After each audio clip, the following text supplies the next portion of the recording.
What is up, guys? Sam from the Byeforever family back again with another war recap. This time we are back in Code Enigma for NDL Week 1 in the Welter division.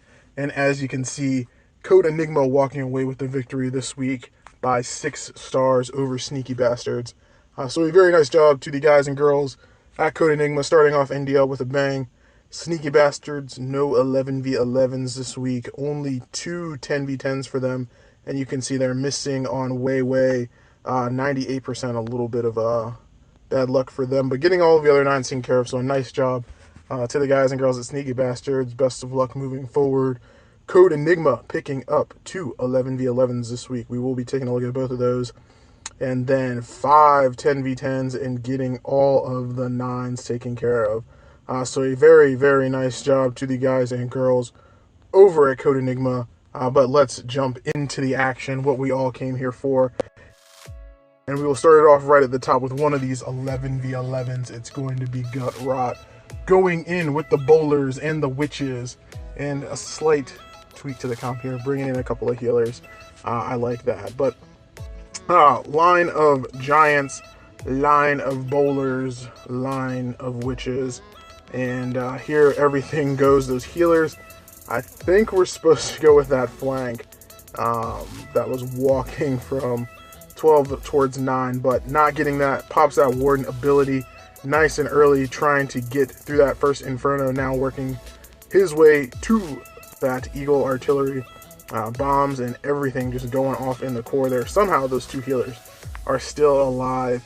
No Sams on that entry, so that's a little interesting, but still has Queen ability, still has King ability. One last jump to get him through the back end of this. You can see that flank from the 3 to 6 side did not do so hot, but plenty of bowlers and witches working their way around the top side. King ability did just go off there. Still has this one Inferno to get down to at 6 o'clock, but the Queen, she is in a perfect position here. So she is working on the Expo right now, gonna get that mortar taken care of and then beat herself through the wall. So maybe she wasn't in the perfect position. I guess I was looking maybe at another troop. But plenty of bowlers, plenty of witches here. We're gonna 2x through this because we do have quite a few attacks to get through in this one. But Gut Rot picking it up here. The Inferno will be the last thing to go down. As long as that Queen can stay alive behind those witch skellies, she is going to get it done. So very nice job there. And let's move on to the next one. It's going to be S Jin, and Jin is going in. And again, we see it, the bowlers and the witches at Town Hall 11 with the giants. So the line of giants, the line of witches, the line of bowlers will be following very shortly. And here we go. Another very quick attack in this one. This one was just about 2 minutes. So very nice placement on that first jump. There is the first rage. Get that poison down on the CC. There is the Warden ability early. And look at how he is placing this jump. So that jump is meant to lead all of these troops over to that single target Inferno. So as quickly as he does want to get to the Eagle, he is making sure that those troops have no place to go except for that Inferno. But unfortunately, some of the bowlers not following suit. But the Queen will. She snipes down the Inferno. Last jump spell is going to open up the second Inferno compartment. And things starting to slow up here, but plenty of witches. A couple of bowlers still up. The King finally goes down. The Queen needs to work her way to that Inferno pretty quickly so that we can get that taken care of. But you can see the bowlers, the witches, they are just going to be able to keep things up. And it looks like it's going to be that pack at 12 that's going to do the majority of the work. So we're going to 2x again through the back end of this one because it is over as soon as that Inferno and that Wizard Tower go down. So very nice job to S Jin in this one, getting another 11v11. So 2 of them this week for the Code Enigma team. Very nice job to them. And let's move on down. Check out what we've got next and what is happening at the 10v10 level. And it is NAM Yeah, Nam gonna be going in here, and this is a little bit of the old school, so I've been talking about it on the videos. We see a lot of those La-Los, we see a lot of the Falcon hits.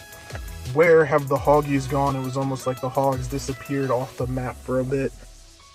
But Nam gonna be going in with that kill squad into the Hogs. He did bring the Lucky Valkyrie in there to help out. And look at the entry that he is getting with this kill squad. Looks like he's going to get massive, massive value. Can the Queen step up and get herself to that Inferno? I don't think so. She's going to end up dying to these Archer Towers. Pops Queen ability. Here come the Hogs. And yeah, here we go. Here we go. First heal spell should be going down right about now. Gets that down, covers the Inferno, covers a bomb location, covers all of those Hoggies that had just taken some heat from that big bomb, and it looks like the Queen is up on a sliver of health. So how lucky, gets to keep her in this one as a little bit of a cleanup troop. Another heal spell going down, and how many more Hoggies? We still got 6 Hogs in the bag, so not often you see the surgical Hogs at the Town Hall 10 level, but Nam doing it, and just kind of reinforcing those Hogs as they work their way around. Last heal spell, very nicely placed, covers that bomb, covers these Teslas, and yeah, that is going to do it on this one. So very nice hit to Nam on that one. Getting the first 10v10 for us this week. We're going to 4x through these cleanups because, like I said, we are trying to see as much action as we can in this one. So what do we have next? It is no Vaseline. No Vaseline taking on Man on Good. And we've got the Town Hall 10 Bow Witch. Yeah, definitely the Bow Witch here. Or like the Town Hall 10 Witch Slap, really. But we got the healers with the bowlers and the witches. Gonna be trimming down the flanks. Golems coming in front to do all the tanking. And here come those bowlers, and the heroes, I'm assuming, are gonna go down nice and late. There's the first jump spell leading into the Queen compartment. Let's go, bowlers, let's go. So yeah, as long as you can, really hold on to these hero abilities, you are going to be set with this type of attack. Got that poison down beautifully. Bowler's going to go over and take care of that first Inferno. The second Inferno, in sort of a weird spot here, doesn't really have a whole lot left from that kill squad. I mean, the King is way out in front, doing a little bit of tanking. The Queen and a couple of bowlers are trailing in late. There is a rage spell trying to finish this up. Queen does snipe down the Inferno, and then once we get to this back end, you can see there are mostly air defenses over there. So not a whole lot to be done. Queen does pop her ability.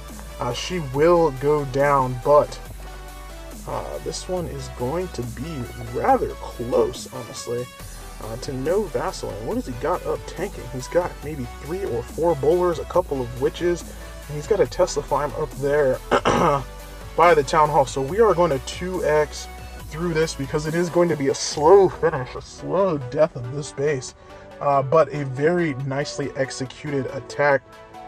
Those healers, believe, are going to go down. Yeah, so it is going to come down to 1 witch, the King, a Golem, which is going to do the tanking. So the Golem out in front, gonna do the tanking. Somehow it survived both of those single target Infernos, and that's the real MVP of the raid here. So as soon as that finishes up the Tesla, all of the defenses are done, and that will be another 10v10 for Code Enigma. So very nice job. No Vaseline in that one, sticking with it and getting it pulled out.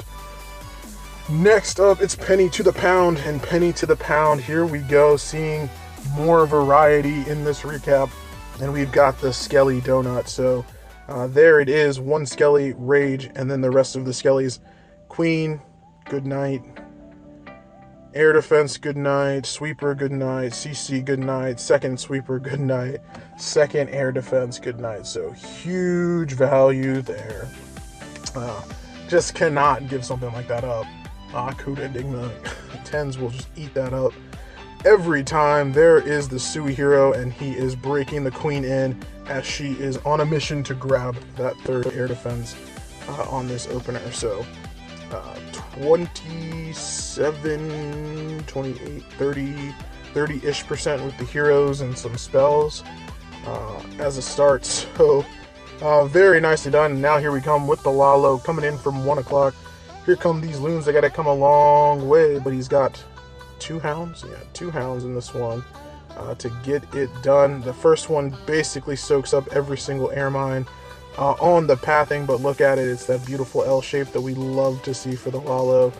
That second hound comes in, gets just in front, and catches the Inferno as the balloons make their way right to it. It does go down, gives them a couple extra pups.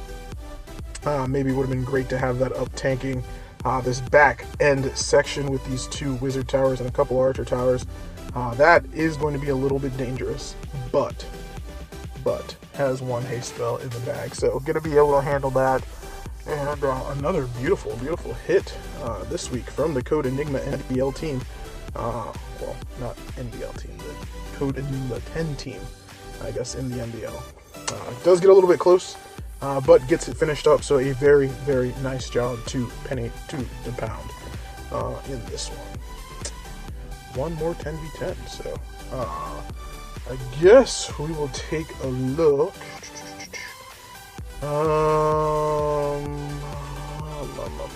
We've seen a lot of rag in the CWO, so let's take a look at ... aka Kelly from Code Enigma, and she is going to be going in with that ever so popular Falcon attack at Town Hall 10. So the Queen is going to be doing her little walk there, a nice baby drag to get the funnel started for her, and she should be walking down towards this 3 o'clock section. What does she have to funnel down there, or is she just going to use the King? There it is, the outside Sam, so starting to see those a little bit more common. That Rage spell, interesting placement there. Maybe are those Valks just going to get in range of that Rage? They do, so they rip through that wall quickly. So I'm just going to call that a beautiful pre-drop on the Rage. You can see it's a Golem CC, so definitely probably not the CC that you want to see with this type of attack, but it gets the heal spell down. Second heal spell going down, so still all of those Valks up. Couple of bowlers still up in there as well. You can see that Tesla form popping. But the Queen is going to be able to deal with that. No spells left on the back end of this one. And it is going to get a little bit tight here. Those Valkyries are not in the greatest of spots. They want to break out through the wall, get themselves all of that trash that's touching on the outside. So just going to need to be a little patient. Just be patient with these hogs. Let the Valks with the healers do the brunt of the work, and then sneak the hoggies in as things start to get a little bit distracted. So there they go. There are a bunch of the hogs. Can we get in, get that Wiz Tower? Yes. Get a couple of hogs in there on the Inferno, and that will do it. So a very nice job to Kelly in this one. A little bit of patience, maybe a little bit of luck in there. Definitely an awesome pre-rage drop there, but just sneaking this one out for this would have been the 5th 10v10 of Code Enigma's opening debut. So alright, and I cannot do all of this without giving a shout out to the 9s. So we're just going to pick one at random. It's going to be Zeta. I have no idea what the attack strategy is. It looks like we're doing a little Sui Hero Lalo. So I want to obviously give a shout out to the Code Enigma NDL 9s. Don't remember what the hit rate was in this one, and I don't have my iPad open with all of the stats normally like I would when I'm recording. So let's just kind of 2x through this one, take a look at these 9s, and kind of as the season goes on, I'm sure I'm following the Code Enigma 9s as they are always beasting it. So we'll probably have to do a couple of spotlights on some of the awesome attacks that come out of these studs mines. But that's Sui. Interesting, not picking up, or no, picked up 280s. Picked up 280s, sorry. I was going to say, yeah, 280s. I was going to say, didn't pick up an 80, but yeah, I did pick up 2. Starts the Lalo in right over the Tesla farm into a sweeper, so that was a little bit interesting, but still has a Hound out in front tanking. And here comes the Rage Skelly for 14. She is going to go night-night. In addition, getting those pups on them. and finishing it up with 2 swag haste spells in this raid. So just a beautiful job, and the second hound did not pop. So huge hit, beautiful. Uses that useful swag. So a very nice job to Zeta there, finishing this one up. And yeah, so that will do it, guys, I think, for the inaugural weekend of the Welter campaign of Code Enigma. Hopefully you guys enjoyed the content. Looking forward to covering them for the rest of the season. But that'll do it for the recap, guys. Hopefully you enjoyed it. Until next time, this is Sam. Peace out. Tell me pretty lies, look me in the face, tell me that you